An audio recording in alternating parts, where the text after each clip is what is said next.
Hello student, Chavda sir lecture के YouTube channel में आपका स्वागत है।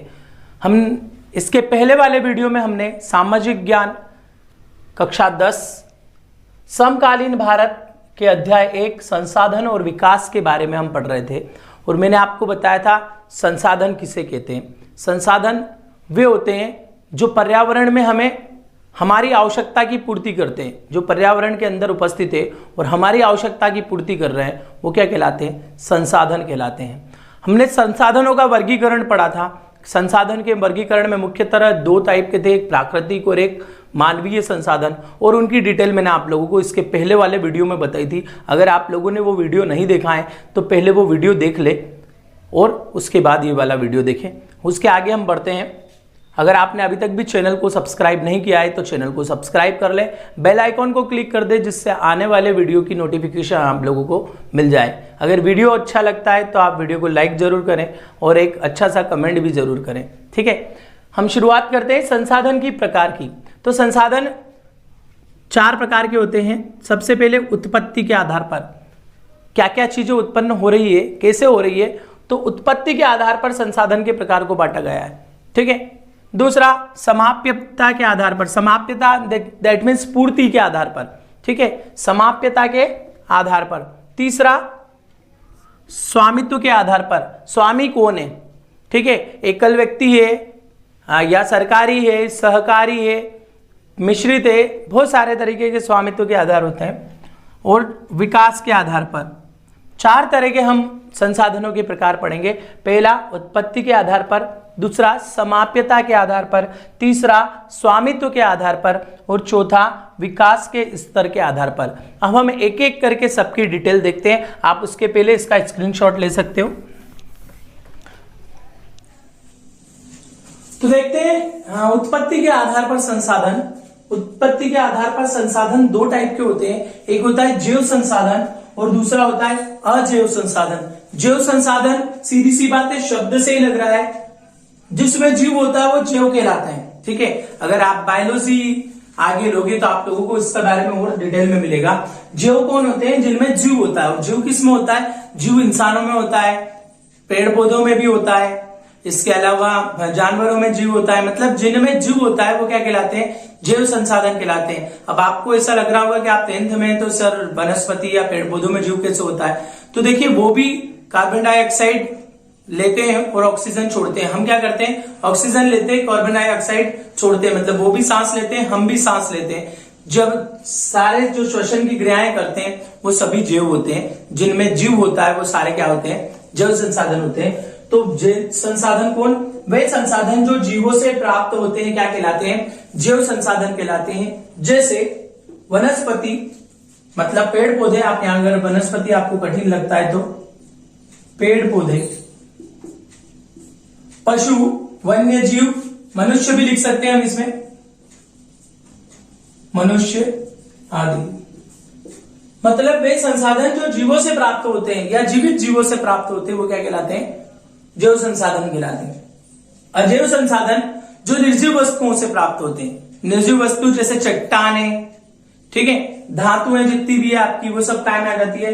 निर्जीव वस्तु में आती है, या प्रकृति से जो प्राप्त होते हैं। वे संसाधन जो निर्जीव वस्तु या प्रकृति से प्राप्त होते हैं वो क्या कहलाते हैं? आपके अजैव संसाधन कहलाते हैं। तो ये 2 टाइप के संसाधन हो गए हमारे, एक जैव संसाधन और एक अजैव संसाधन। आप इसका स्क्रीनशॉट ले लीजिए। फिर हम देखते हैं नेक्स्ट। देखिए सेकेंड, समाप्यता के आधार पर। समाप्यता के आधार पर संसाधन 2 प्रकार के होते हैं, नवीकरणीय संसाधन और अनवीकरणीय संसाधन। हम इसको नवीनीकरण संसाधन और अनवीनीकरण संसाधन भी बोल सकते हैं। ठीक है, नवीकरणीय संसाधन मतलब वे संसाधन जिन्हें भौतिक या रासायनिक यंत्रों के द्वारा दोबारा बनाया जा सकता है। मतलब या तो प्रकृति के द्वारा खुद दोबारा बन जाते हैं या लेबोरेटरी के द्वारा भी दोबारा बनाया जा सकता है उनको। वो क्या कहलाते हैं? नवीकरणीय संसाधन कहलाते हैं। जैसे सौर ऊर्जा, पवन ऊर्जा, ये क्या होती है? नवीकरणीय संसाधन होते हैं। आपका सौर ऊर्जा किसके द्वारा उत्पन्न होती है? सूर्य के द्वारा। आज हमने ले ली, कल फिर सूर्य उगेगा, फिर हमको वापस से मिल जाएगी, परसों फिर उगेगा, फिर मिल जाएगी। मतलब वो खत्म नहीं हो रही है। पवन ऊर्जा, हवा चलती रहती है, उससे पवन ऊर्जा भी मिल जाती है। तो ये क्या है, वे संसाधन जिन्हें भौतिक या रासायनिक यंत्रों के द्वारा दोबारा बनाया जा सकता है वो क्या कहलाते हैं, नवीकरणीय संसाधन कहलाते हैं। नेक्स्ट, अनवीकरणीय संसाधन, वे संसाधन जिनको बनाने में लंबा समय लगता है। आप लोगों ने छोटी क्लासों में पढ़ा होगा कि जीवाश्म ईंधन जितने भी होते हैं, पेट्रोल वगैरह, ये हजारों वर्षों तक जीव और अपद्रव्य जब जमीन में दबे हुए होते हैं, उनके रासायनिक क्रिया के फलस्वरूप ये उत्पन्न होते हैं। जैसे आपका कोयला है, आपका पेट्रोल है, आपका पेट्रोल मतलब पेट्रोलियम पदार्थ जितने भी पेट्रोल, डीजल, केरोसिन, ये सब 1-2 वर्ष में उत्पन्न नहीं होते हैं, लाखों वर्ष की कुछ दबने पलटने, पृथ्वी पलटती है तब ये उत्पन्न होते हैं।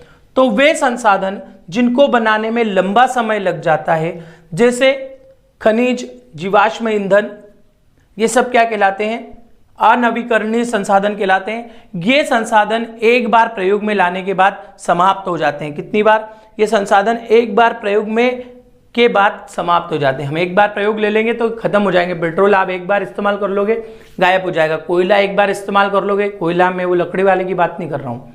आप लोगों ने अगर हेवी कोयला देखा हो, बड़ी बड़ी होटलों पे भारी वाला कोयला होता है, उसकी बात कर रहा हूँ, ठीक है।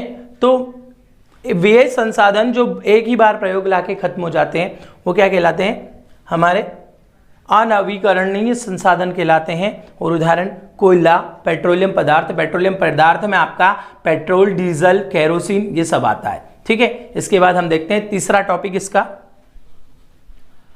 तो इसके बाद देखते हैं हम स्वामित्व के आधार पर संसाधनों के प्रकारों को। स्वामित्व के आधार पर संसाधन 4 टाइप के होते हैं, व्यक्तिगत संसाधन, सामुदायिक संसाधन, राष्ट्रीय संसाधन और अंतरराष्ट्रीय संसाधन। देखो, व्यक्तिगत संसाधन दैट मीन्स किसी व्यक्ति के पर्सनली संसाधन को क्या बोलते हैं, व्यक्तिगत संसाधन कहते हैं। जैसे मान लो मैं ये कोचिंग क्लास चलाता हूं, तो ये मेरा व्यक्तिगत संसाधन हो गया। यहाँ पे किसी का शेयरिंग नहीं है, या मेरे साथ कोई ग्रुप बना हुआ नहीं है, या कोई एक से ज्यादा व्यक्ति नहीं है, तो वो कौन सा संसाधन हो जाता है, व्यक्तिगत संसाधन। मतलब एक व्यक्ति के द्वारा जो संसाधन बनता है वो क्या कहलाता है, व्यक्तिगत संसाधन कहलाता है, या उसको एकल संसाधन भी कह सकते हैं। दूसरा होता है सामुदायिक संसाधन। आप लोगों को थोड़ा सा अगर आप माइंड लगाएंगे तो आपने हॉस्पिटलों पे देखा होगा, गवर्नमेंट हॉस्पिटल जितने होते हैं गांवों में विशेष रूप से, उनमें लिखा हुआ होता है सामुदायिक स्वास्थ्य केंद्र। बहुत जगह छोटी मोटी धर्मशाला बनी हुई होती है सरकारी, उस पर लिखा होता है सामुदायिक भवन। ये जहां पे भी सामुदायिक लिखा होता है मतलब वो सबके इस्तेमाल के लिए होता है, सरकारी जिसको बोल सकते हैं हम, जिनकी जो एक व्यक्ति नहीं, उनके स्वामित्व सभी लोगों का होता है, सभी लोग उसके स्वामित्व के लिए आते हैं, वो क्या कहलाते हैं, सामुदायिक संसाधन कहलाते हैं।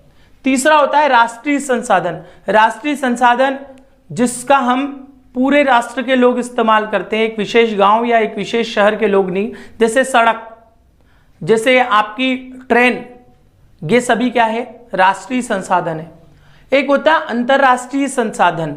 अंतरराष्ट्रीय संसाधन मतलब आपके देश से समुद्री सीमा में कुछ मील के बाद की जो जगह होती है वो अंतरराष्ट्रीय संसाधन होते हैं। जैसे कुछ मान लो एक देश है, उसके कुछ मीलों के बाद, एक फिक्स दे रखा है, मैं आपको अगले वीडियो में बताऊंगा, कुछ मील के बाद उसकी सीमा समाप्त हो जाती है। जैसे समुद्र भारत के पास में हिंद महासागर है, तो भारत की सीमा हिंद महासागर के कुछ मीलों के बाद समाप्त हो जाती है।